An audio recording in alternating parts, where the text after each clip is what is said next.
एक बार एक वैज्ञानिक ने एक टिड्डे को पकड़ा और उसे अपनी आवाज़ पर छलांग लगाना सिखाया। वैज्ञानिक टिड्डे से कहता है, कूदो। टिड्डा उसकी आवाज़ सुनते ही जोर से छलांग लगा देता है। अब वो वैज्ञानिक था तो प्रयोग करना बनता ही था। उन्होंने टिड्डे की छलांग पर प्रयोग किया। वैज्ञानिक ने उसकी एक टांग तोड़ दी और फिर बोला, कूदो। अब टिड्डे की छलांग की दूरी कम हो गई। वैज्ञानिक ने उसकी दूसरी टांग तोड़ दी और फिर बोला, कूदो। टिड्डे की छलांग और कम हो जाती है।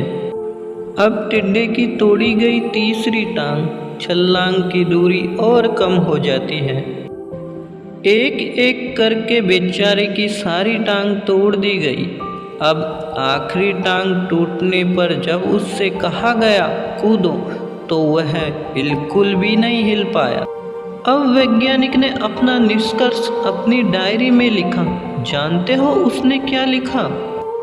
वैज्ञानिक ने लिखा, जब टिड्डे की एक टांग तोड़ी गई तो वह थोड़ा बहरा हो गया। जब उसकी दूसरी टांग तोड़ी गई तो वह और बहरा हो गया। हर टांग टूटने के साथ वो और बहरा होता चला गया और उसकी सारी टांगें टूटने पर वह बिल्कुल बहरा हो गया था और जोर से चिल्लाने का भी उस पर कोई असर नहीं हुआ। बेचारा टिड्डा अपनी जगह से हिल तक नहीं पा रहा था। छलांग लगाना तो दूर की बात थी।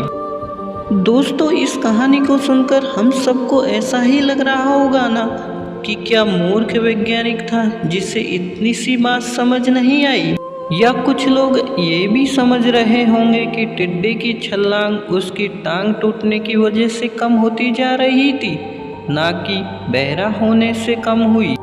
पर दोस्तों, हम सभी अपने जीवन में कई बार ऐसे ही मूर्ख बन जाते हैं। कई बार जीवन में दो घटनाएं एक साथ घटित हो जाती है और हम लोग सोचते हैं कि दोनों घटनाओं का एक दूसरे से गहरा संबंध था, पर वास्तव में ऐसा होता नहीं है।